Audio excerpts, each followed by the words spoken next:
अस्सलाम वालेकुम। ईरान में हालात अब नॉर्मल होना शुरू हो गए। अमेरिका को भी अब होश के नाखून आए हैं कि इस तरह से ईरान पर हमला करना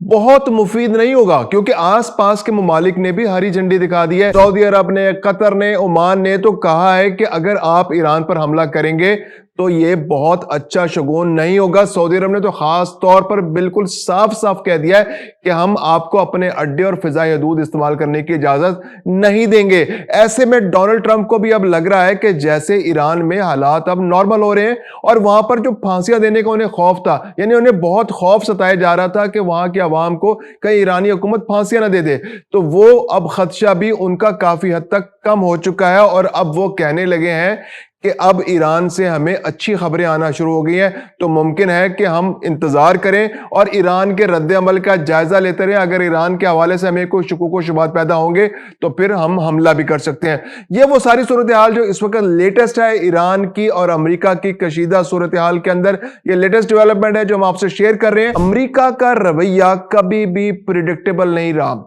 और खास तौर पर डोनाल्ड ट्रंप के रवैये पर तो इन्हिसार किया ही नहीं जा सकता। वो कहते कुछ हैं और करते कुछ हैं। पिछली भी जंग के अंदर, जो मशरिक वस्ता के अंदर जो इसराइल ईरान जंग थी, उसके अंदर भी वो कहते कुछ रहे और करते कुछ रहे और आखिर में खुद ही अपने तैयारे ले जाकर उन्होंने ईरान पर बमबारी कर दी और बाद में फिर जंग खत्म करा के सारा क्रेडिट जंग खत्म करने का खुद ले लिया। अब इस बार भी सारे जो मुजाहरे हो रहे थे वो प्लानिंग अमेरिका, और बज़ाहिर ऐसा था कि अमेरिका इसराइल इसके अंदर बराह रास्त मुलविस है और ईरान की जो गवर्नमेंट है उसको डिस्टेबलाइज करने के लिए वो हर मुमकिन इकदाम कर रहे हैं। तो अब जबकि मुजाहरों पर कंट्रोल कर लिया गया है, मुजाहरे रुक गए हैं ईरान में कि किसी भी शहर में, खासतौर पर तेहरान में और किसी भी इलाके में पिछले 48 घंटे के अंदर कोई बड़ा मुजाहरा नहीं हुआ है। कुछ मुजाहरे हुए हैं, वो जनाजे हुए हैं उन सिक्योरिटी एहलकारों के जो इन मुजाहरों के दरमियान शहीद हुए और उनकी नमाज जनाजा इज्तिमाई तौर पर अदा की गई, तो उसमें हजारों लोगों ने शिरकत की, लेकिन हुकूमत मुखालिफ मुजाहरे नहीं आए। उसकी सबसे बड़ी वजह जो अब तक सामने आई है, एक तो यह कि हुकूमत ने अपने रिट वापस बहाल कर लिए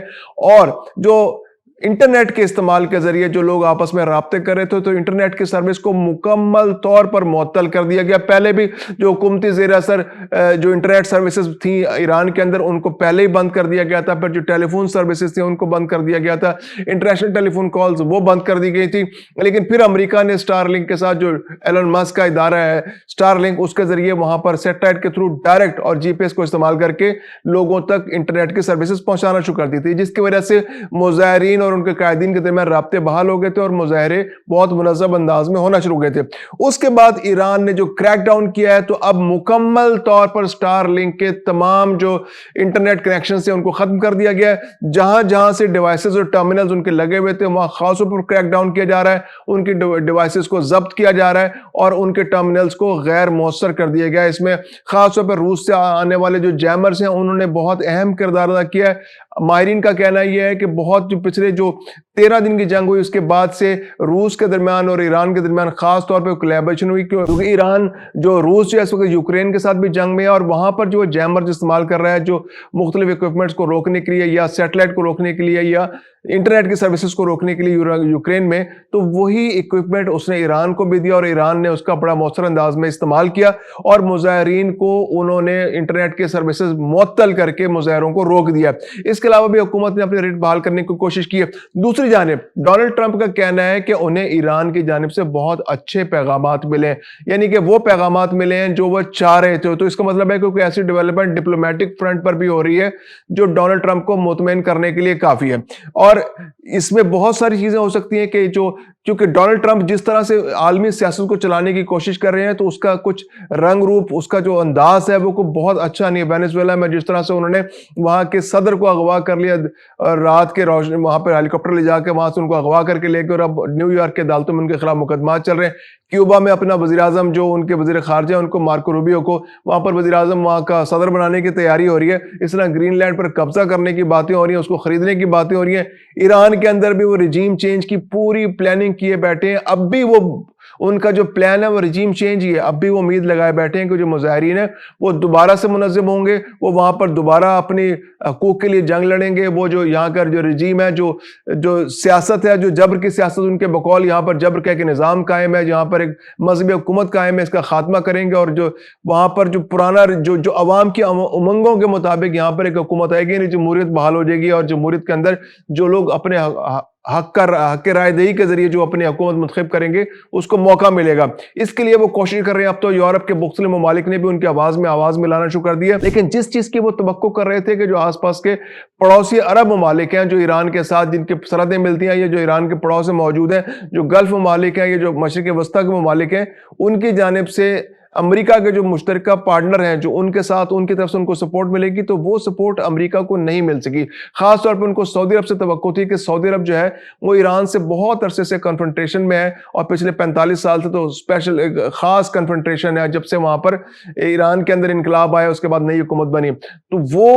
وہ تعاون امریکہ جو سوچ رہا تھا وہ اس کو نہیں مل سکا سعودی عرب سے. اور سعودی عرب نے تو یہاں تک کہہ دیا کہ اگر آپ یہ جنگ کریں گے تو ہم آپ کو اپنی فضائی حدود استعمال نہیں کرنے دیں گے. اس کے علاوہ جو قطر ہے اور عمان ہے, انہوں نے بھی سعودی عرب کے ساتھ مل کر لابنگ کی, امریکہ جا کر ڈونلڈ ٹرمپ کو انفلوئنس کرنے کی کوشش کی کہ وہ اس جنگ میں نہ جائیں, کیونکہ اس جنگ کے آنے سے آئل مارکیٹ بالکل کریش کر جائے گی, قیمتوں کا کچھ پتہ نہیں ہوگا, پھر پیٹرول کا مسئلہ بہت سیریس بن جائے گا. ایران جو ہے بہت بڑا آئل کا سپلائر ہے, اور اس علاقے میں اگر جنگ شروع ہو گئی اس خطے میں, اور ایک بڑی جنگ شروع ہو گئی, تو پھر آئل کا کرائسس جو ہے وہ کسی قابو میں نہیں آئے گا, اور قیمتیں اتنی زیادہ بڑھ جائیں گی کہ پھر دنیا جو ہے اس کو خرید بھی نہیں پائے گی, اور کاسٹ آف پروڈکشن ہر چیز کی بڑھ جائے گی, کاسٹ آف ٹرانسپورٹیشن بڑھ جائے گی, اور ڈیمانڈ اینڈ سپلائی کا بہت سیریس مسئلہ پیدا ہو جائے گا, اور اس سے دنیا کے ساتھ ساتھ امریکہ خود بھی متاثر ہوگا. تو امریکہ کے لیے بھی بات کنسرننگ ہے, ان کے لیے بھی خدشات اور تحفظات ان کے تھے کہ اگر جنگ ہوتی ہے. اب جو آپشنز بچتے ہیں وہ یہی ہے کہ امریکہ جو ہے وہ رجیم چینج کے لیے اپنے کوششیں کرتا رہے گا, وہاں پر جو سیاسی قوتیں ہیں, جو وہاں پہ مظاہرین کے پیچھے جو فورسز ہیں, ان کو سپورٹ کرتا رہے گا, مالی طور پر سپورٹ کرتا رہے گا, ان کو ٹیکنیکل اسسٹنس دیتا رہے گا, ان کو نیریٹو بلڈنگ میں ان کی مدد کرتا رہے گا. پھر اس کے علاوہ جو نیٹو ممالک ہیں ان میں سے بہت سو نے, جرمنی نے, فرانس نے, برطانیہ نے بھی امریکہ کے ساتھ تعاون شروع کر دیا, اس کے آواز ملانی شروع کر دی, اور بہت ساری آوازیں یورپ سے آنے لگی اور انسانی حقوق کی بھی آوازیں آنے لگی. اس کے علاوہ ایمنسٹی انٹرنیشنل نے بھی بڑی رپورٹ جاری کیا, اور اس کے اندر جو